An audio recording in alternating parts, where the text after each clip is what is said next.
Hey everyone, welcome to another edition of the Bolt City Podcast. Dave Palais, Josh Palais, Mario Heron. Exciting game, guys. The Chargers just won over the Miami Dolphins on Sunday Night Football, 23-17.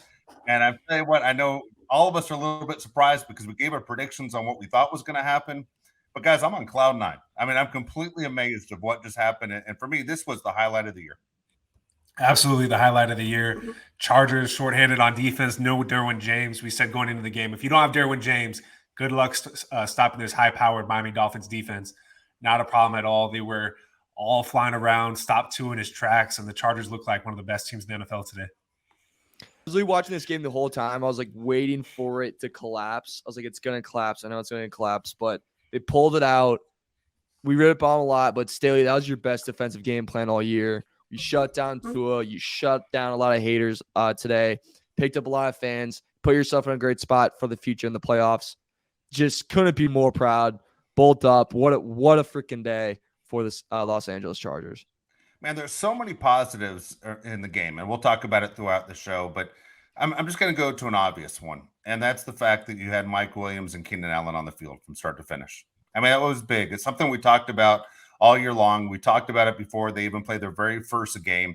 How important is it to have basically two receivers that you expect to have on the field? I mean, imagine any other team that's good that you're going to lose your top two guys, whether you're Philadelphia, whether you're the Dolphins, whether you're anybody, the Dallas Cowboys. You lose two top big weapons like that, Mike Williams and Keenan Allen, at times at the same time, but to not have them on the field. And then today you sit there and you're going with those guys, and you have Josh Palmer doing exactly what we thought he would be, stepping into that role where on checkdowns, there he is. It was a great game overall. Again, Justin Herbert set a career high 39 completions in this game. But the fact that they had all these weapons, and we talked about this before, about that they had 8 guys in the top 100 on this roster going into the season. This should be one of the most talented teams in the NFL. Josh just mentioned all the injuries they had. Yet the combination of game plan and the weapons and unable to stop these guys, when the Chargers are playing like they did today, and I believe there's a room for growth, this team is one of those teams where nobody wants to face them. I can't imagine a team, if you have to line up with the Chargers in the postseason, you go, man, I'm glad we're lined up with the Chargers. You have to be looking at a game like today and go, that was pretty scary.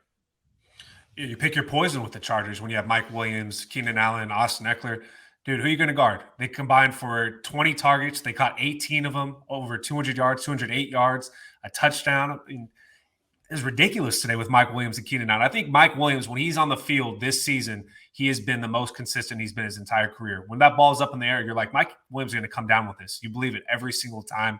They were amazing, dude. Justin Herbert looked really happy to have those guys back. Even with not a lot of time to throw the ball, I like the way they moved him out of the pocket. I thought that was a huge positive for Lombardi as well, giving him some more flexibility and not just a sitting duck right there for people to hit him.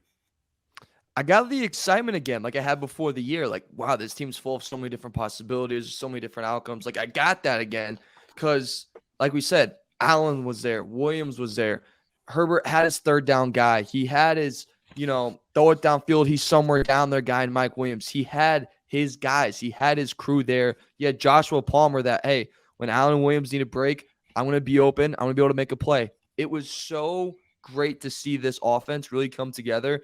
And let's be honest, like, they didn't even reach their full potential today, but they only scored 23 points. This offense is way capable of scoring way more than 23 points. So there's still a lot of things we left out there. But the fact of the matter is, they looked so impressive today. And to do this against a team that a lot of people were like, there's a future MVP on this team. This is a, possible Super Bowl contender. This is the first playoff team they've beat all year. It's just so great to see. We were not even at full strength. They were full strength. Tyreek Hill was iffy. That's fine. He's still a beast, even if it's, not 100%. Couldn't be more proud. Staley, I still think he is on the hot seat, but I think when you go to the argument of Staley as head coach of Los Angeles Chargers, this is a game you go back on and go, this was a statement. This was a big win for the organization. When you look at the stats and the individual stats, I'm sure we're going to go over them during the show, but the numbers are really kind of crazy where you go and you expect a lot more than 23 points with the amount of numbers that were put up. I mean, from almost everybody around, there's not too many guys that left the field and go, man, that wasn't his day today. you really expected when you look at the individual stats that this is a game where this team scored somewhere in the 40s. But as you said, Mario, they finished with 23. And in the third quarter, they scored 3 points. In the fourth quarter, they scored 3 points. But I was sitting with Josh watching this game. And Josh, when's the last time this team scored in the third quarter? Do you remember? A touchdown? Week 5. Yeah, week 5. Yeah. I mean, that's absolutely incredible. I mean, I was teasing when the Chargers didn't score 1 point in the first quarter. I looked at Josh and I said, oh, great. Now that's 2 quarters this game we aren't going to score because we never score in the third quarter. And you sit there and you go through the process of going, how are you going to pull this game out? Mario, you touched on it right on the very beginning, is Brandon Staley's game plan on the defensive side was incredible. And whether he picked some of that up for what the 49ers did to the Dolphins the week before, you expect a team like Miami or any team in the NFL to say, man, we were exposed in this area. This is what we have to fix.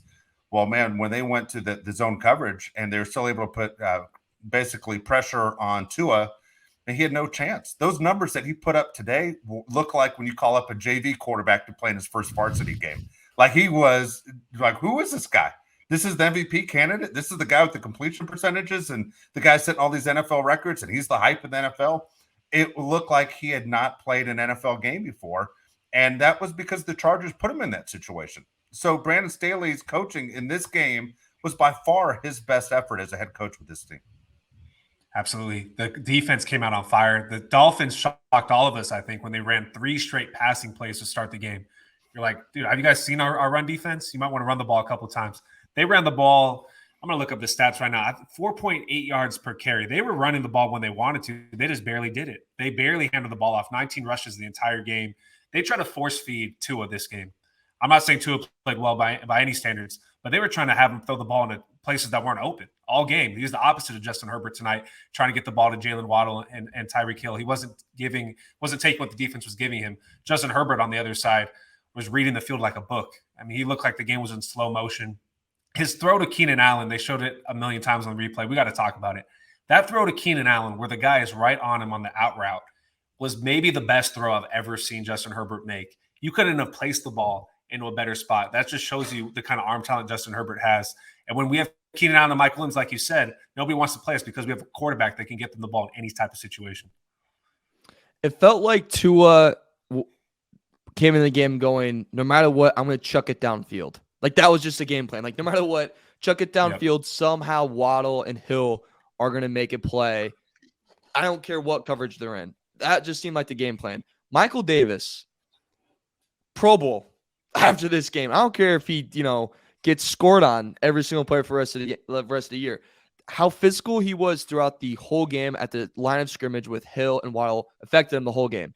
The emphasis of, hey, if, tiny receiver, speed receiver, give him a good bump, knock him off his route, was executed to a T today for the Chargers. Tua looked uncomfortable.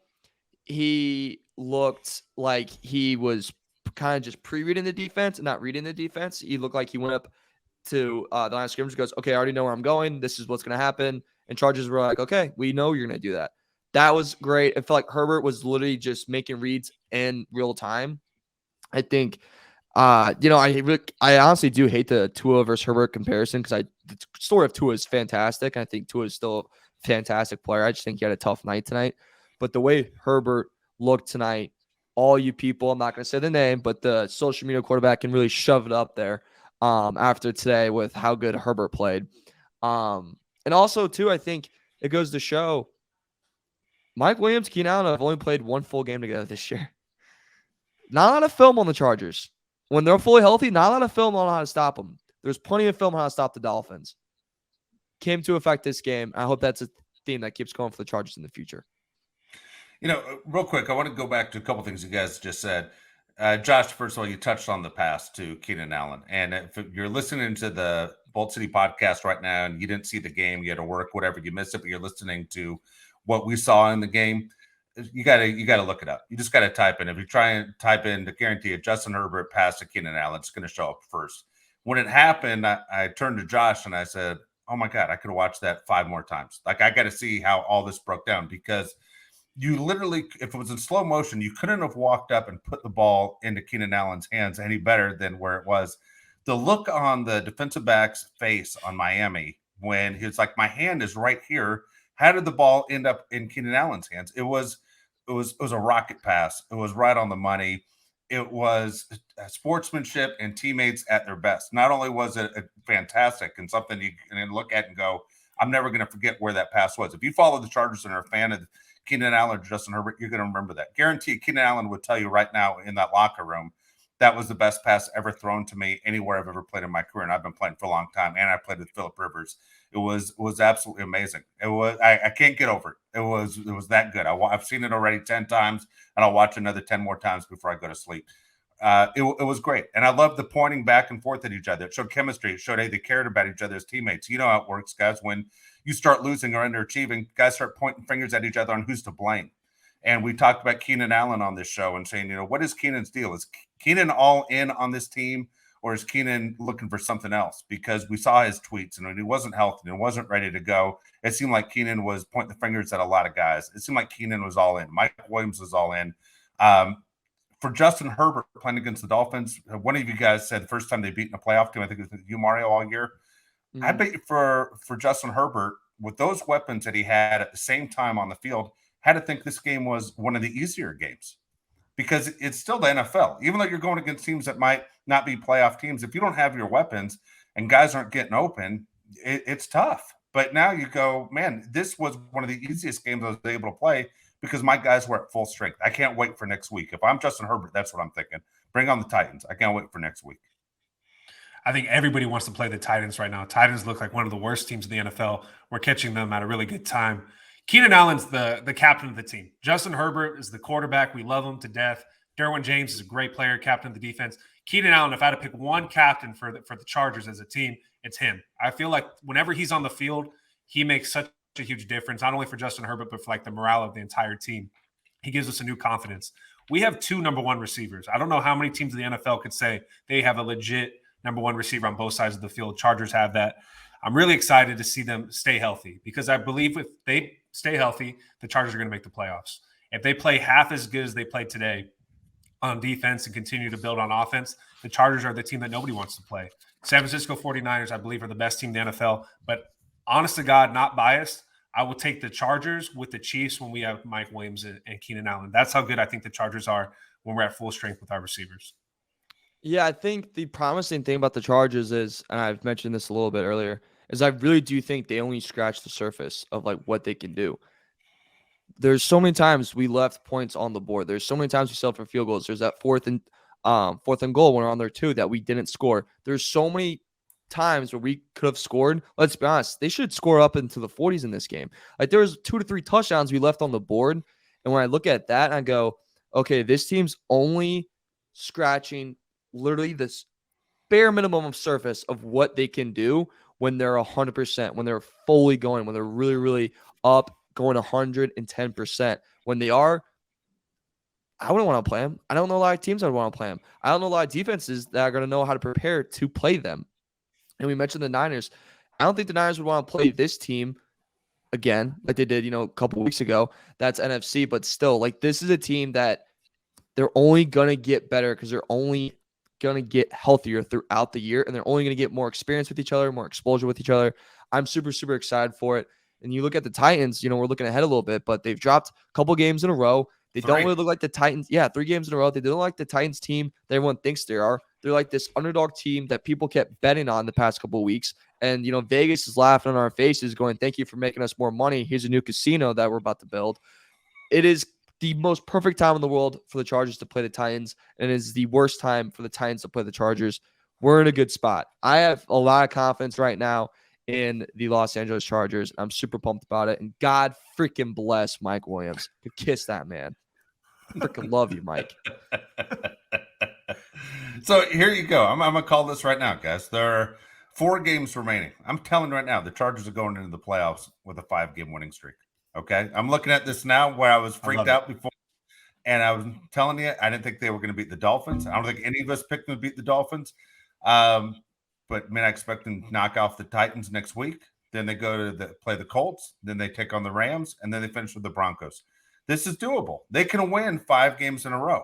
Right now, as the playoff picture sets up, because people are wondering, where are they in the playoffs? So as we do the show right now, the Patriots haven't played yet this week. Patriots play tomorrow against Arizona.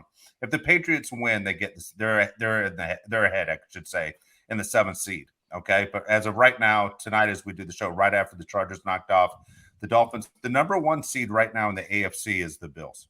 Okay, number 2 is KC. Okay, number 3 is Baltimore. 4 is Tennessee. 5 Cincinnati. 6 Miami. 7 is the Chargers. Again, if the Patriots win on Monday night, Patriots falling in that 7th spot. Again, there's 4 games to go. So here we go. The playoff picture would be Bills get a bye. Chiefs, Josh, you just said it right there. You would take Mike Williams and the Chargers and Keenan Allen to knock off KC. That game would be in Kansas City. They would face each other right there, first game of the playoffs. Then you'd have Baltimore and Miami facing each other in Baltimore, and you'd have Cincinnati back in Tennessee taking on the Titans. That is if the playoffs started this week. And so here's the deal. We're in the talk for it. And I say we because a week ago at this time, they lost a disappointing game to the Raiders, and we're kicking invisible cups down the street, extremely upset, extremely angry, going, what the hell, right? How can this happen? How can you look that bad against the Raiders? And right now we're talking and going, there's a 79% chance the Chargers are in the postseason this year. See, this is where I stand on the AFC. The Bills aren't very good, dude. Josh Allen, great player. He's had a sharp decline in the second half of the season. He had 147 yards today. Right now, I'm taking Justin Herbert over everybody in the AFC, right there with Joe Burrow. Joe Burrow and the Bengals are the other team in the AFC that nobody wants to play right now. The Chiefs, they have a weird situation going on with their receivers. Kadarius Toney was inactive today. I don't know what's going on there.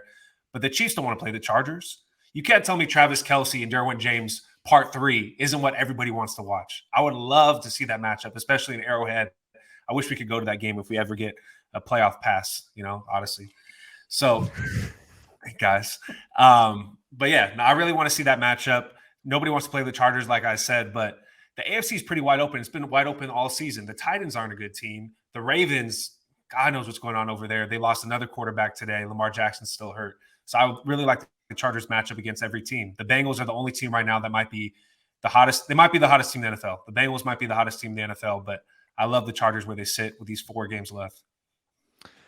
Josh Allen is obviously one of the best quarterbacks in the league. Doesn't take care of the ball that well sometimes. Gets pretty loosey-goosey with the ball. Takes a lot of hits. The Bills are pretty up and down.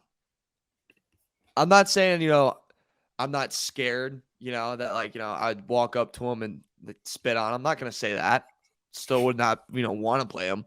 But yeah, I would not, they're not my clear cut ahead of the AFC. They're going to take it on like I thought they were earlier in the year. I think when you look at the Chiefs, being a good team 3 times is pretty freaking hard, especially when they're fully healthy. So I do agree with you. Like if you're the Chiefs, just in terms of we really have to play these guys again. We really got to face Herbert again. We really got to face Derwin James again. That's exhausting. That freaking sucks. I don't care how good you are. That's really hard to beat a team 3 times. So I agree with you. Chiefs, kind of bring it on. Give me the high-pitched Patrick Mahomes. Let's go, sweetheart. Like I like that even in Arrowhead. Like I have a good feeling about that one. I agree with you about Ravens. I think Ravens is a disaster, by the way. I think that's a disaster. I think you have Lamar Jackson, who I think he deserves a contract 110%. I think he's frustrated with how the team's handled his contract situation, the free agent signings, and you can clearly see that this year they've just pissed it. Titans is disaster, like we said. And the only team I'm honestly really scared of in the AFC that if they came across us, I'd be like, yeah, well, we'll pack it in and we'll see you guys next year. It's probably the Cincinnati Bengals. That's the only team where I would be like, okay, that is a lot they could throw at you. Burrow in clutch time is top 3 best in the league. That's the only team where I'd be really scared right now. I'm obviously saying this as we just beat the Dolphins, so confidence is very, very high. Recency bias is very, very high. But I do agree with you guys. Like, if the way we look right now, this is a team that can really have a big playoff push. Yeah, they can. I agree with you. It's funny, the Buffalo Bills and all the talk about the Bills, I think so many people are sold on Buffalo on what happened in game 1 in the NFL season this year, when they went to LA and destroyed the Rams. And we didn't realize at the time that the Rams were one of the worst teams in the league, but Buffalo was insane. And then you go, well, Von Miller leaving the Rams for Buffalo, that makes them that much better. Well, Von Miller's now out for the rest of the year. We spoke about this at the trade deadline, saying, I remember we were guessing who was going where, and I said Alvin Kamara to the Bills because they need more help in the running game. Dude, no joke. Where would the Bills be if they were supposed to have landed a guy like Kamara? I mean, Josh Allen is an accident waiting to happen. I understand the guy's as big of a house, but you don't want your quarterback taking a beating. Ask the Ravens. You don't want to be in that situation. Ask the 49ers. You don't want to be in that situation. The Bills, to me, man, are cheap speed. And without Von Miller and looking at KC, and KC beat the Chargers twice this year, it was by 3 points both times. That's one possession, guys. I mean, one possession goes a different way. All of a sudden, it's the Chargers. The Chiefs right now would have to be looking at the Chargers and going, that's a dangerous team. I think every team, including Cincinnati, would go, that's a dangerous team.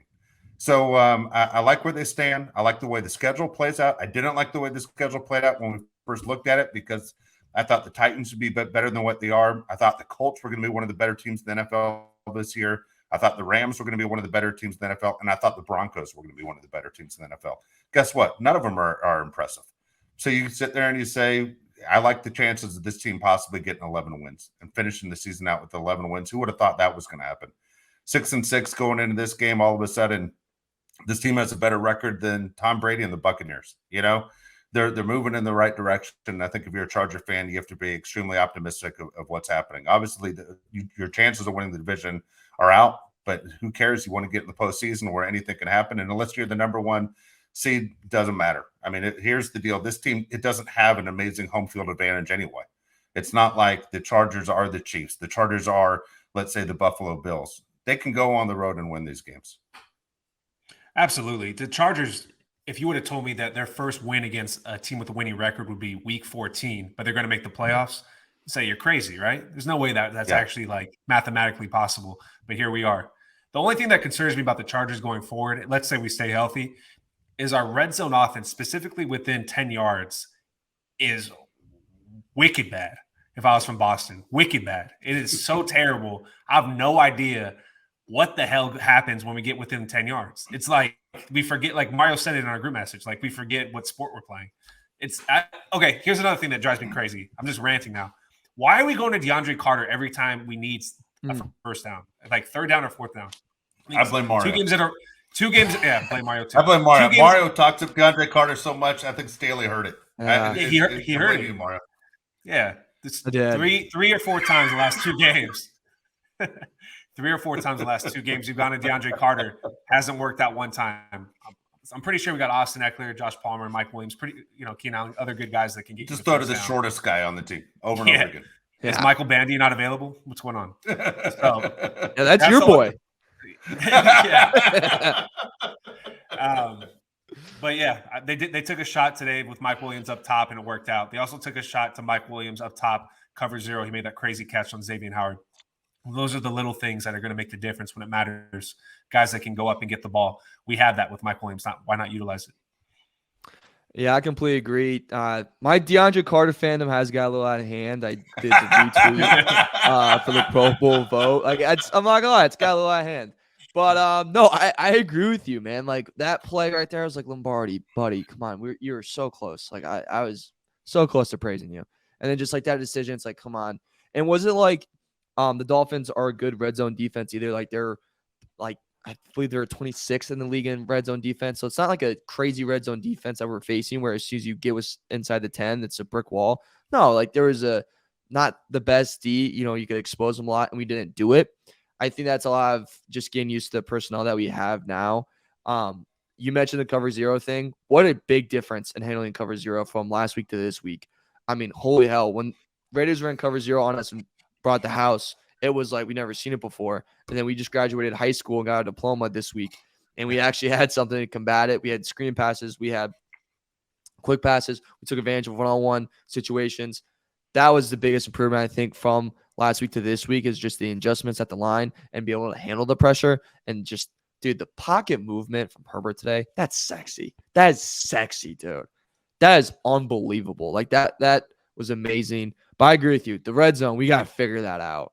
Because, I mean, if you don't score in the red zone against the Titans are going to score in the red zone. Like, you got to do that. You got to do that against Colts. You have to do that in the Broncos. You have to do that in the playoffs when you face, the Bengals, whoever the hell. Like, you're going to have to score in the freaking red zone. There's a reason why you're so close to it. It's like making a layup in basketball. You're halfway freaking there. You're 6'7". Get it off the glass. It's funny. I know every team works on red zone offense over and over again, right? It's the thing that's worked on probably most in practice, especially this time of year. if you ever are on the sideline, it used to be back in the day when you had media passes, the last 5 minutes of the game, you could leave the press box and stand on the field for the last 5 minutes. And a couple of things you realize. One is, from what you see on TV and what you see on the sideline, it is so much faster in person. I mean, it looks like defensive players are tackling cars on the freeway. It is so physical and so fast that you just go, oh my gosh, when you used to look at guys like Junior Seau, or even if you saw Derwin James today, you wouldn't believe how fast these guys actually are. Tyreek Hill, if he ran right by you, you'd be amazed how quick they are. But when you look at the red zone and you walk down there as a media member and you're standing like, where you see those cameramen who are getting run over all the time, you look at it honestly and you go, how does anybody ever score? I mean, there are 22 guys right there and you're going, there's no room. There's just no room to make anything happen, which in your mind, you're going, this is where Mike Williams separates himself from everybody else, right? Am I crazy, Josh? This is where you go, we're throwing it high to Mike Williams. We're doing something that we're going Mike Williams first. Keenan Allen, we talk about it on this show all the time, and anyone who watches Keenan Allen's career, he's just a fantastic route runner. If anyone's going to get open, it's going to be Keenan Allen. But now we've seen Gerald Everett do it when he went for the 2-point conversion. We know they have the offense and the guys to get it done. The numbers and the percentages should be better than what the Chargers have. Okay. So if you have a guy like Mike Williams that's 6'4", can jump through the roof, that's not a 50-50 ball. They always say 50-50. 50-50 my ass. He's way taller than the guy that's going against him. He has better hands than the guy that's going against him. He can jump higher than guys that's going against him. Take your chances, right? If you're the quarterback, if you're the fan of the Chargers, you're like, I'll take Mike Williams not, catching the ball in the red zone. At least you tried it. But to go to DeAndre Carter or these other guys when you need it doesn't make any sense to me. Why not take chances on the guys that actually make the plays? Keenan Allen's great, all the way throughout the field, but Mike Williams is the red zone guy. So why not utilize the guy that you brought in, that you paid to make those plays? The Chargers have a 50% efficiency percentage when going into this game with touchdowns in the red zone. Obviously, it dropped down today. The Titans are in the top 5, I believe, in red zone efficiency. So that's something to look forward to next week. They're going to have Derrick Henry running the ball 30 times. Can we stop them, and can we, get touchdowns to Mike Williams, Keenan Allen, these guys that have the ball in the red zone? You use Keenan Allen for every third down to get there. When you get there, Mike Williams time. Like you said, it's not a 50-50 with Mike Williams. It's 95-5. Take my chances. Let's go to Vegas with those odds. Like, you got to use that. With the way Derrick Henry played in this first quarter today, that scared the living crap out of me. I had to watch it on my phone, sadly, because I had to do Christmas shopping with, the old lady friend. Always good time for a little bit. And I was watching on my phone, and she's like, you look scared. I was like, yeah, I look petrified because Derrick Henry is destroying this front seven of the Jacksonville Jaguars. I can't imagine what he's going to do to the Los Angeles Chargers next week. Obviously, I'd settle down. But, I mean, hey, like we said, we faced a Kyle Shanahan disciple today in the run game, and we held our ground pretty well. Jeff Wilson did get hurt, but they did hold their ground pretty well. I think there's a little confidence builder to that headed into next week. And, they're certainly going to have their meal cut out for them, but if we can be successful on the offensive side of the ball, if we can help out our defense, then hell, feel pretty good about it. I know we're going to talk a lot more about the Titans as we get closer to next Sunday's game, but I will say this, as tough as I've been on this Charger coaching staff and their schemes, I watched the Titan game today, and I saw Derrick Henry run for 100 yards in the first quarter. And I'm going, oh my gosh, I'm thinking what you're thinking, Mario. We're in for a long, long day next week. But then the Titans coaches are dumber than the Charger coaches. They just said, all right, that was good for one quarter. Let's do something else. And they completely screwed themselves. And I'm like, if their coaches are that dumb, and I'm thinking if we were doing this show for a couple teams today and what the reaction would be and what we would be doing.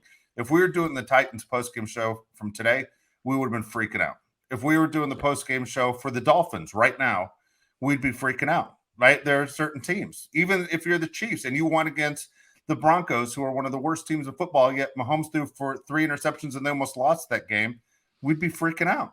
We're one of the few guys who are doing a show right now who like the way our Sunday ended. I mean, through a win and the way we won, we feel pretty good about moving forward. That Titan game, and Josh, you said at the beginning, they couldn't face the Titans at a better time right now. If the only thing is for the Titans to go, we got to do more Derrick Henry. And we hope that they're dumb enough that they don't, that they fall right back to what made them unsuccessful. And that was basically putting the ball in the hands of Tannehill to try and win that game. it was their team that committed all those turnovers and didn't look very good. I like the Chargers' chances a lot, and I still can't get over the fact that you called your girlfriend an old lady. There's no way you call her old lady to her face. Am I wrong on that one? Nah, she's a year younger than me, which is also funnier about that one. The old lady. Oh my gosh. Dude, you grew up in the 50s? What happened to you? Okay. As happy as we are today, how pissed off were Raider fans on Thursday Night Football after that game? That was the most unbelievable last drive I've seen ever. 2 days, Baker Mayfield had 2 days to learn the plays, no timeouts, 1:45, and he scores 98 yards. 98 yards. 98 yards. Dude, I'm not a big Baker Mayfield guy. I'm 100% cheering for Baker Mayfield the rest of the season. The fact that he did against the Raiders after they shoved it up, to us, Yeah, it was the best thing ever. We had to talk about the Raiders and their complete collapse. I'm so happy. The Raider fans that gave us grief in the comments on YouTube, it's just called karma. That's old-fashioned karma right there. Suck it up. Yeah, go ahead, Marty. I know you can't wait. Oh, I'm just laughing that hashtag Raider Nation with your owner that just has the worst billionaire barber of all time. I can't be happier that you guys really thought you were going to the playoffs. So you really, really thought you had a chance at the playoffs. When you lost to a high school football coach, I'll give you this. You beat us. You had a great day against the Chargers. Congratulations. But remember where you stand. You are the Las Vegas Raiders. You suck. You're not good. You freaking suck. You have the best receiver in the NFL, and you still freaking suck. You did all these moves the offseason, and guess what? You still suck. You're in the bottom of the barrel. Stay in the barrel. You stink. You smell. I could spray Febreze on you, and you still smell. I can throw you in a shower, and you still smell. You suck. Stop with it. You lost to a high school football coach and Baker freaking Mayfield, whose career was in the graveyard 2 days ago, comes back in with no practice, no nothing.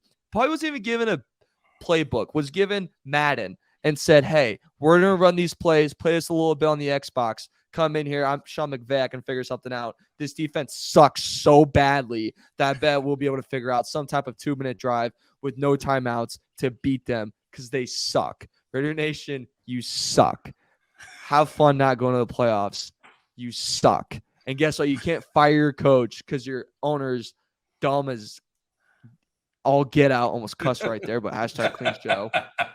And can't fire another guy because he doesn't want to pay him anymore. So Raider Nation, come back in the YouTube section. I'm ready for war, buddy. All right. So if you follow the Raiders, the worst part of the season had to be losing to the Colts and Jeff Saturday. And then all of a sudden, and here you are on Thursday Night Football. You have the game wrapped up. Anybody's watching, right? It's nothing else to watch. So you're watching the NFL and you're going, the Raiders have this game wrapped up. 98 yards, no timeouts. Here's a quarterback who, number one, doesn't know probably 90% of his teammates' names. Doesn't know his coach's names outside of the head coach, right? I mean, how many guys do you think he actually is familiar with and saying, I know that guy. I know what that guy's name is. When he takes a shower at the end of the game, he doesn't even know guys he's in the shower with. He pulls out this win. I mean, it was like a movie deal. And I hate to say it because so many people dislike Baker. And I tell you, I'm one of those guys where I shake my head at Baker too, going, what are you doing? Like, I really hate the headbutting thing without the helmet. I just think it's just dumb. It's like everybody knows that hurts. So stop doing it. The NFL doesn't want it. They make movies about concussions. Stop doing it. But the fact that they won the game, and then here's wearing a jersey number that he hates. He went on TV right after the game. He hates his jersey number.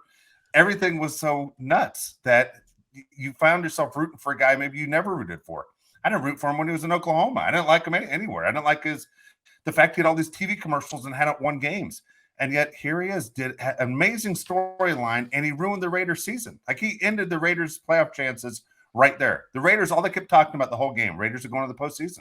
They have a chance now. This is where they open a door. This is where the coach redeems himself. This is where Devontae Adams makes sense that they made this trade to bring him in. Man, if you hate the Raiders, man, you had to love Thursday night.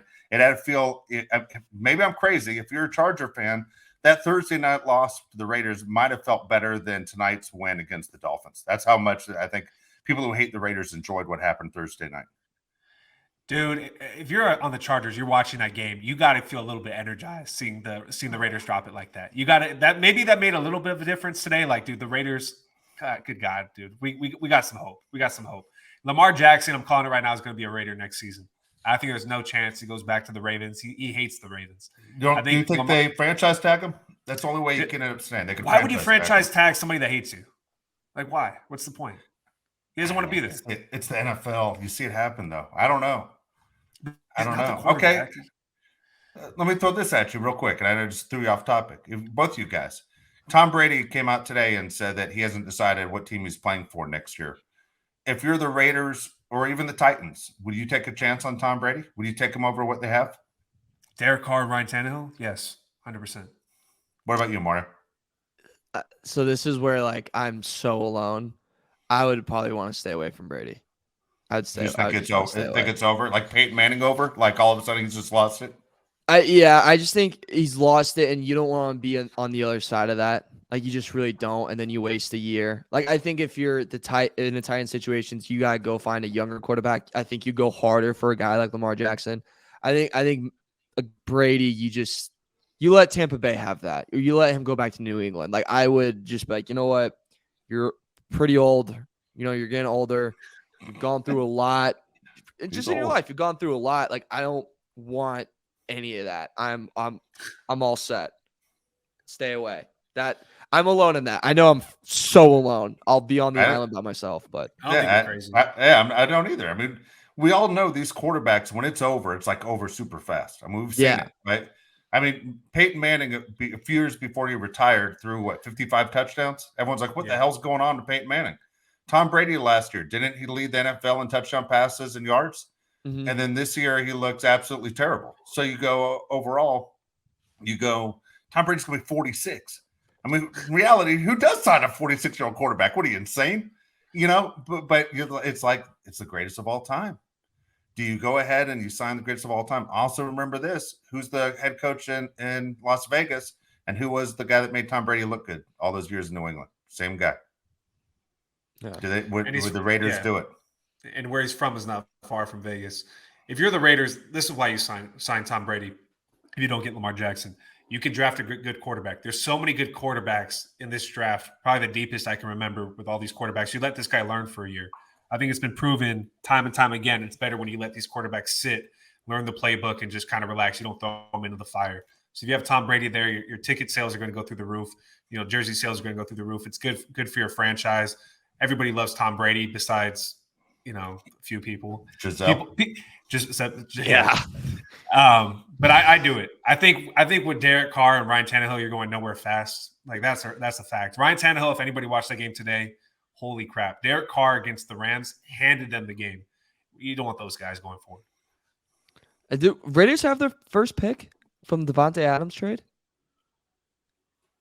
I believe the Raiders do have their pick. I'm not sure. We gotta look that one up. Yeah, I thought the Raiders had their pick. If I'm not mistaken, I thought they did. I could be wrong on that.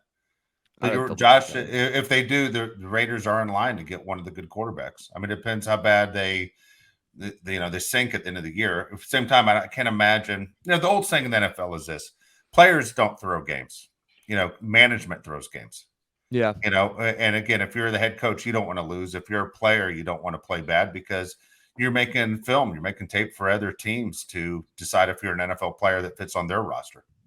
So, sorry, right now the Raiders do have their first round pick. It would be the 8th pick of the draft.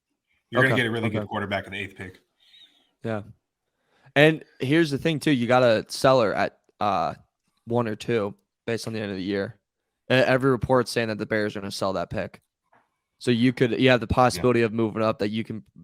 I don't know what you could offer the Bears. I don't know what the Raiders have that the Bears need, but you could definitely do something in that moment. I want to go back to the Chargers game real quick. Yeah. One observation, I actually wrote it down big in my notes, is in all caps. These refs sucked. I agree. Like the roughing the passer penalty is.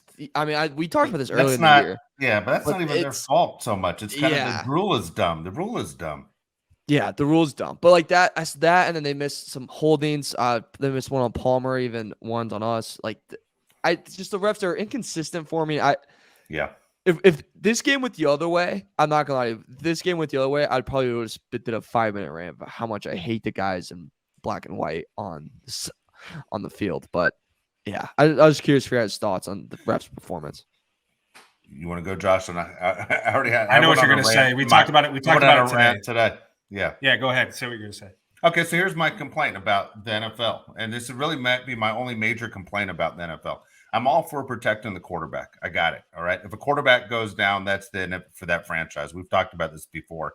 There are too many people involved, too much of the media money involved in these teams to lose a franchise quarterback. Most fans, and I'm talking diehard football fans, which all three of us are, I can't name the backup quarterback on all 32 teams. I don't know about you guys. Josh probably do it. I couldn't do it.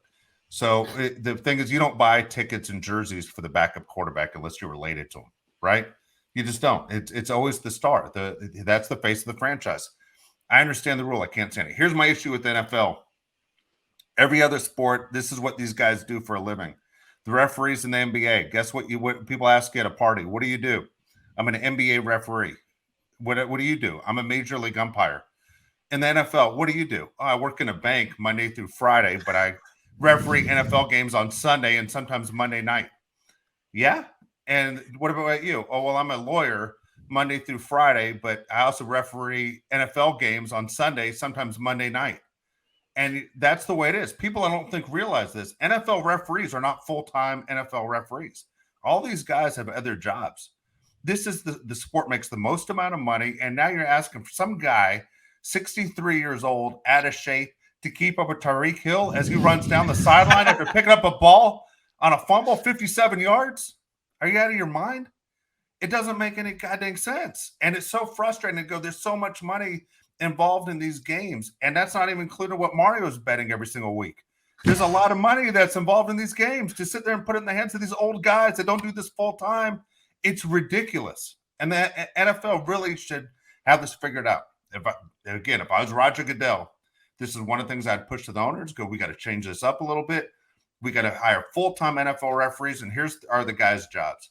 Monday through whatever, just like the practice schedule. Thursday through Friday, you are going to be at an NFL facility, and you're going to be refereeing those games, those practices. When those guys are going to get there, you're going to keep your eyes sharp. You're going to stay fine-tuned to what your skill is. So on Sunday and Monday or Thursday night, whatever, we're getting the best out of you because you're skilled at it. Not this, hey, I'm sorry you had a tough deposition you had to deal with, and then show up on Sunday and ask you to deal with $1 billion league. It's insane. It's been insane for the longest time that the NFL is cheap, that they don't go all out and take care of these referees and make it be a full-time profession. Sorry. These calls, yeah, no, you're 100% spot on. These calls are bad, man. Yeah. We talked about it today during the game. The offensive lineman, specifically Foster Sherrill, if you're watching the game, he is literally moving before the ball is snapped like 90% of the time. You can call that every time on that guy. The fact that they call the roughing the passer on Justin Herbert was insane. Where do you want him to go? Like, is this not football? I know Tom Brady, it's almost like the Tom Brady rule they implemented. Like, don't hit the quarterback because of Tom Brady. Dude, you're killing the game, dude. The point of football is you got to hit the quarterback. Everybody knows you got to hit the quarterback. Where did you want – I think it was Jalen Phillips. Where do you want Jalen Phillips to go? He was so gentle in the way he, landed on him. There's nowhere else to go. There's not a penalty in any world. They bring in the referees, to talk on the broadcast. You go, I don't know what the hell they're watching down there. As a fan, I'm a Charger fan. It benefits us, but it kills the integrity of the game when you literally cannot tackle the quarterback. You mentioned something key there. This is the first thing I thought. It's kind of like the Tom Brady rule. Brady gets that call every single time. When he gave Herbert that call, I was like, oh, so that's where you guys rank Herbert now. Like, oh, so you like that's legit. I thought because I was like, if you watch other games, dude, Heineke, some games he just gets killed, and you're like, but that's okay. But that's okay because it's Taylor Heineke, not Tom Brady. It's not Aaron Rodgers. So that was surprising. Like, there's a difference. I'm like, okay, so that's where we see Herbert now is at that level. So I want that going forward. Then just be consistent with it because you got to protect your stars and everything like that. Just be consistent with it. And like you said, it benefited us. There's one point in the game, Tua threw a ball, and I can't remember who blitzed, but they came low on him and kind of hit below. And I was like, you can make an argument with Tua. That's a roughing the passer penalty. And I was worried about that. I was like, are you going to throw it? And they didn't throw it. And I was like, see, that's where it gets dicey. And then the other thing that's I think, even crazier just with the NFL. And that's also why I wanted to bring this up is the NFL.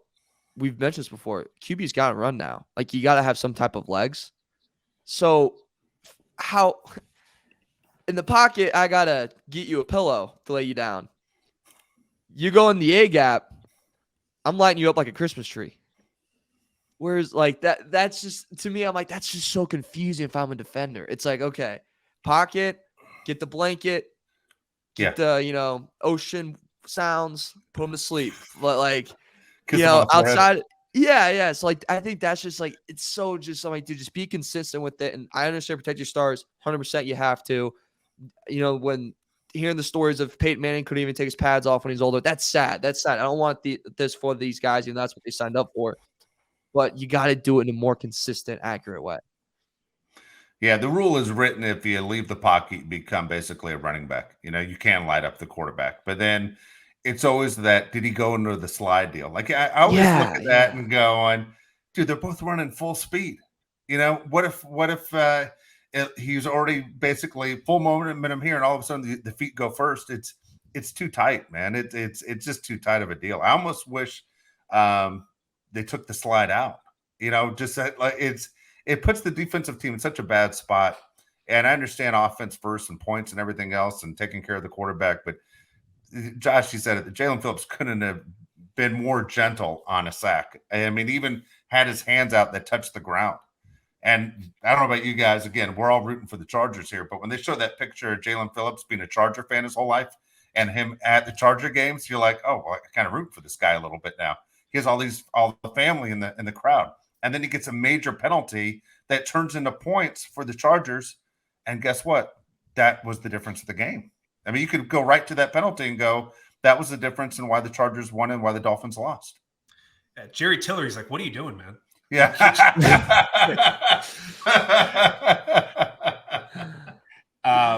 Okay, so if you're the NFL and you watch that play, Justin Herbert's laughing after the play. Like, I got away with that. Yeah, do you want that if you're the NFL? Do you want Justin Herbert laughing at your league saying this is a joke?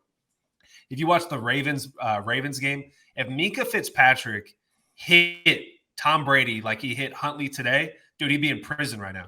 No penalty. Oh. It's just that's the thing Mario said. There's a gray area with these top tier quarterbacks. Just be consistent. If it's a penalty, it's a penalty. If it's not, it's not. You can't tell me to tackle football and you have to be that gentle. If he's a runner outside the pocket, just be consistent, dude. If he tackles him, it's over. It's done. Yeah. And not to mention, like, these guys, like, to get to the quarterback, you gotta go balls to the freaking wall. I'm coming on a blitz. I'm coming right at you. You know how hard it is to just break down? Like, I gotta break down. It's impossible. Hug you, kiss you, and then I gotta put you down. Like, that is impossible to do. Like, I don't know. It's a bullcrap rule. Call me crazy on this one. All it takes is for one of those guys where they're running full speed to tackle the quarterback, pulls up and blows out his knee. And then all of a sudden they're going, well, look what just happened. We created that. That blown out ACL. And that's what eventually is going to happen. I mean, it's a matter of time. You're running full speed and have to stop going 100 miles an hour. You're going to blow your knee out. Some star defensive player is going to be out because of that. There has to be a better way, I think is what I'm trying to say. There has to be a better way of what they're doing right now. Anyway, when we come back in a couple of days, guys, there's so many things to go about because we're super excited about the win today. And now that the Chargers look like they're right there in the playoff picture. And again, I know it depends on what happens with the Patriots on Monday night, but the way the schedule breaks down, I really like the Chargers' chances a lot. Again, according to the odds, 79% chance that this team is in the postseason. But one of the questions I want to ask you guys in a couple of days is, who are the two best teams in the NFL? For me, it has changed. I mean, the injury in San Francisco, everything else, it has changed on who the best teams are. I'm dying to know what your opinion is on the best teams. Also, want to figure out how we did on our picks. Again, Josh had the almost cussed right there. He had the guts to say, I'm just going to go opposite of everything Dave picks. So I'm kind of want to know if that even paid off or not. And if it paid off, I'm going to be pretty upset.